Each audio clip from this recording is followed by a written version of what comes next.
بسم اللہ الرحمن الرحیم۔ آپ نے ہمارے یوٹیوب چینل کو لائک کرنا ہے، سبسکرائب کرنا ہے۔ ماشاء اللہ۔ تہجد کی اصل وقت تو ہے آخر شب، آخری رات کا جو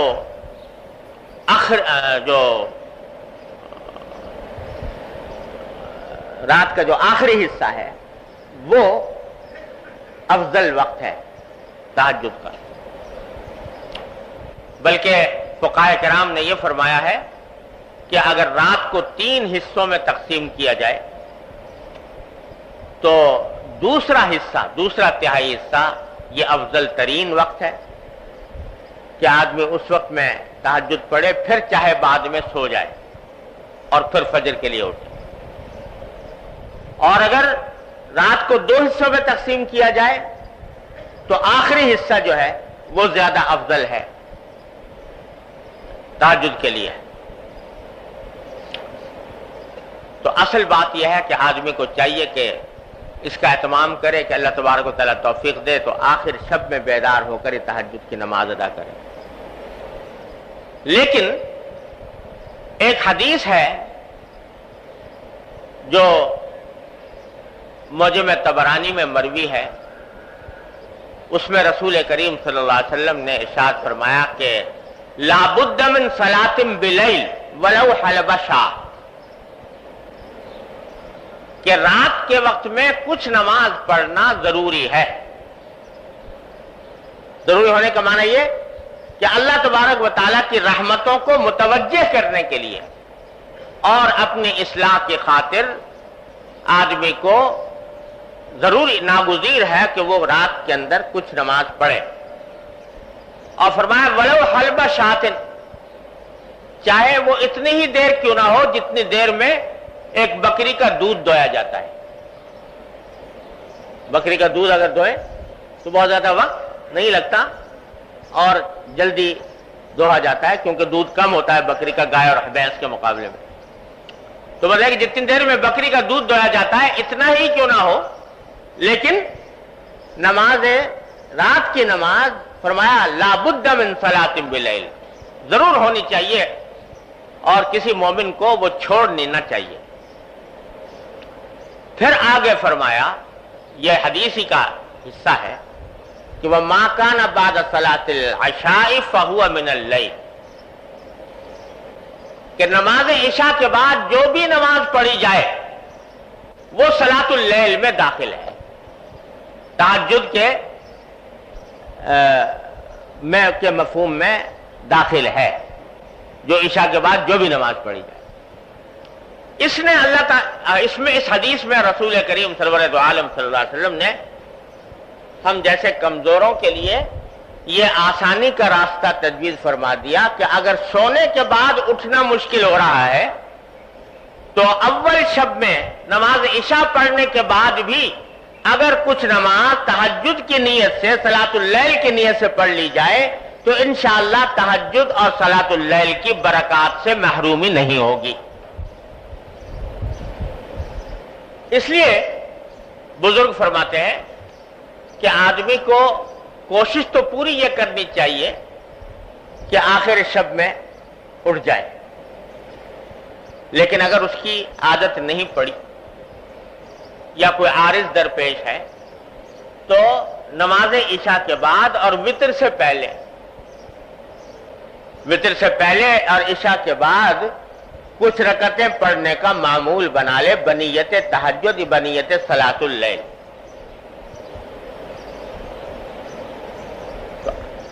وہ تو روزانہ پابندی سے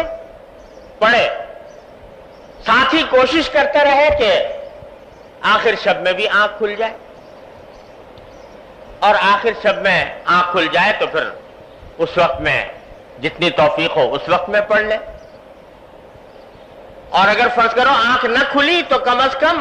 عشاء اور وتر کے درمیان جو نماز پڑھی ہے وہ صلاۃ اللیل تہجد کے حکم میں انشاءاللہ لکھی جائے گی، اور تہجد اور صلاۃ اللیل کی برکات سے مکمل محرومی نہیں ہوگی۔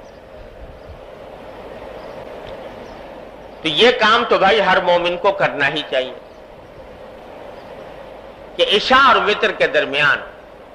کچھ رکعتیں پڑھ لے تہجد کی نیت سے، 4 پڑھ لے، 6 پڑھ لے، 8 پڑھ لے، جتنی توفیق ہو اتنی پڑھ لے، اور پھر کوشش ساتھ میں یہ بھی رہے، لیکن اس کا مطلب یہ نہیں ہے کہ اس پر اکتفا کر کے بیٹھ جائے، بلکہ اپنی یہ کوشش جاری رکھے کہ آخر شب میں بھی میں اٹھوں، اور جب اٹھ جائے تو اس وقت کی نماز بھی ادا کر لے۔ اور جیسا میں نے عرض کیا کہ یوں تو نماز تہجد کے لیے کوئی خاص تعداد اس طرح کی مقرر نہیں ہے کہ بھئی اتنی ہی پڑھنی ہے ضرور، جتنے بھی موقع مل جائے، 2 پڑھ لے، 4 پڑھ لے، 6 پڑھ لے، 8 پڑھ لے، 10 پڑھ لے، 12 پڑھ لے، سب جائز ہے، اور اس میں سے کچھ اول شب میں پڑھ لے، کچھ آخر شب میں پڑھ لے، یہ بھی جائز ہے۔ اور البتہ وتر کا حکم یہ ہے کہ اگر آخر شب میں اٹھنے کا پکا یقین ہو تب تو وتر آخر شب میں پڑھنے چاہیے، اور اگر پکا یقین نہیں ہے، پتہ نہیں کہ میری آنکھ کھلے گی کہ نہیں کھلے گی، تو پھر وہ وتر اول رات ہی میں پڑھ لینے چاہیے۔ پھر اگر فرض کرو آنکھ کھل گئی تو دوبارہ وتر دہرانے کی ضرورت نہیں، صرف تہجد کی نماز پڑھ لے، یہ بھی کافی، لیکن اس طرح عادت ڈالنے کی ضرورت ہے۔ اور یہ جو میں نے عرض کیا کہ آخر شب میں اٹھنے کی کوشش کرے، اس کے لیے حضرت والا نے ایک اور، ہمارے حضرت والا حضرت قیوم الامت قدس اللہ تعالیٰ سرہ کا عجیب یہ مزاج تھا کہ کمزور سے کمزور اور بے ہمت سے بے ہمت آدمی کے لیے بھی کچھ نہ کچھ نسخہ تجویز فرما دیتے تھے، کہ کوئی یہی نہیں کہ کوئی باہمت بڑا طاقتور اور مضبوط آدمی ہو تو وہی عمل کر سکتا ہے، نہیں، جو کمزور ہیں، بے ہمت ہیں، ان کے واسطے بھی کوئی نہ کوئی آسان نسخہ ایسا تجویز فرما دیتے تھے کہ عمل کر لیں تو انشاءاللہ اس کا کچھ نہ کچھ نفع ان کو ہو جائے۔ تو حضرت نے فرمایا جن لوگوں کو آخر شب میں اٹھنے کی عادت نہیں ہے تو وہ ایک کام کر لیں، فرما دیتے کہ اکثر ایسا ہوتا ہے کہ رات کو سوتے سوتے کسی نہ کسی وقت آدمی کی آنکھ کھل جاتی ہے، کبھی قضاء حاجت کے لیے پیشاب وغیرہ کی ضرورت پیش آ گئی، کبھی ویسے ہی آنکھ کھل گئی تھوڑی دیر کے لیے، فرما دیتے کہ اس جب کہ آنکھ کھل گئی تو اس وقت تھوڑی دیر کے لیے بستر پر بیٹھ جاؤ۔ کیا تو میں نہیں کہتا کہ جاؤ جا کے وضو کرو اور نماز پڑھو، لیکن ابتدا میں جب آنکھ کھلی تو تھوڑی دیر کے لیے بستر پر بیٹھ جاؤ اور بیٹھ کر یہ سوچو کہ یہ وہ وقت ہے جس کے بارے میں حدیث میں آیا ہے کہ اللہ تعالیٰ کی طرف سے پیغام آ رہا ہے، اعلان عام ہو رہا ہے کہ ہے کوئی مغفرت مانگنے والا جس کی میں مغفرت کروں۔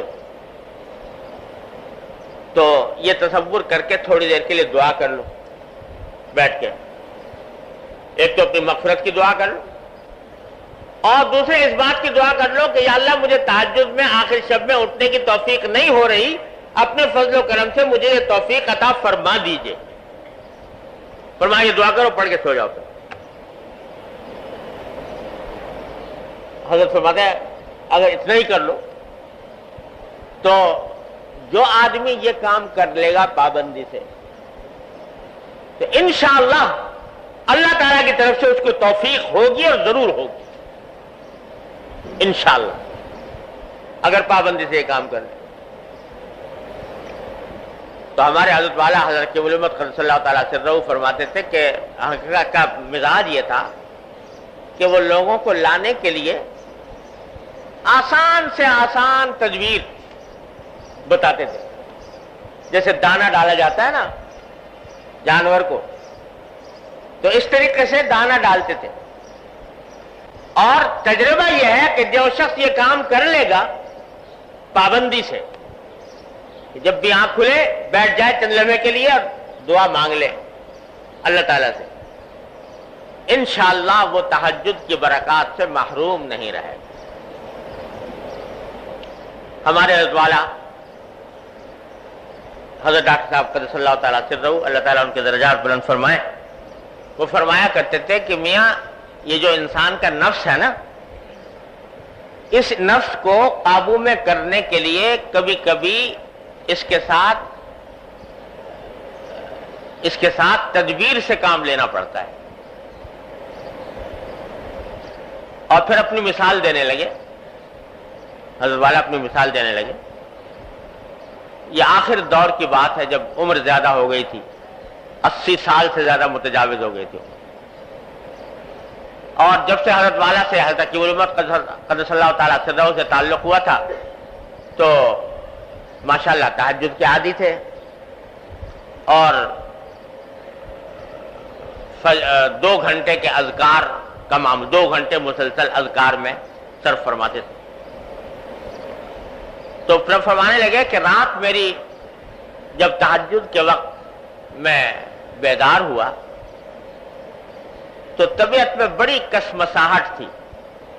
سستی، طبیعت تھکی ہوئی تھی، اور اٹھنے کو دل نہیں چاہ رہا تھا۔ یہ میں بات کر رہا ہوں اس وقت جبکہ 80 سال سے عمر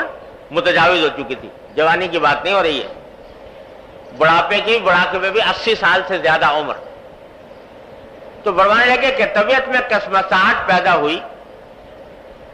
اور دل نے یہ کہا کہ بھئی تمہاری طبیعت خراب چل رہی ہے، کمزور ہو، تھکے ہوئے ہو، نیند بھی ضروری ہے صحت کے لیے، اگر نیند پوری نہ ہوئی تو بیماری ہونے کا اندیشہ ہے۔ تو ایسے میں تہجد کوئی فرض واجب تو ہے نہیں، لہذا اگر ایسے حالت میں چھوٹ جائے تو کیا مذائقہ۔ یہ طبیعت میں خیال وارد ہوا۔ تو جب یہ خیال آیا تو میں نے یہ کہا کہ ٹھیک ہے، واقعتاً تہجد کوئی فرض واجب نہیں ہے، اور کوئی ضروری نہیں کہ آدمی اس حالت میں بھی جبکہ کمزور ہے، بوڑھا ہے، ضرور کرے۔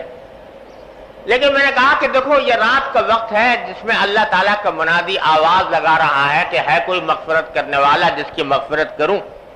ہے کوئی رزق مانگنے والا جس کو رزق دوں۔ تو اس رات میں اللہ تعالیٰ کی طرف سے منادی ہو رہی ہے تو یہ اچھا نہیں لگتا کہ بستر پر پڑا رہوں۔ چلو ایسا کرو، نماز نہ پڑھو، اٹھ کے بیٹھ جاؤ اور بیٹھ کے تھوڑی سی دعا کر۔ تو کہتے ہیں یہ خیال لا کر میں بیٹھ گیا، میں نے بٹھا لیا اپنے آپ، یہ خیال لا کر دعا کرنی شروع کر دی۔ جب دعا کرنی شروع کی تو پھر میں نے کہا کہ بھائی یہاں تک تو آ گئے، دعا کرنی شروع کر دی، تو یہ دعا بغیر وضو کے کر رہے ہو تو ذرا سا آگے بڑھ کے وضو کر لو، تو وضو کر کے اگر دعا کرو گے تو اس میں زیادہ برکت ہوگی۔ نہ پڑھنا نماز، لیکن وضو کر کے دعا کر لو۔ یہ دل کو سمجھایا اور جا کر میں نے وضو کر لیا، وضو کر کے دعا کرنے بیٹھ۔ تو پھر بعد میں دل کو کہا کہ یہ یہاں بستر میں بیٹھ کے کر رہے ہو، مصلی میں بیٹھ کے کر لو یہ دعا۔ تو کرنے لگے، میں مصلی پہ جا کے جب پہنچا تو بس اللہ اکبر کر کے نیت باندھ جلدی سے۔ تو فرمایا کہ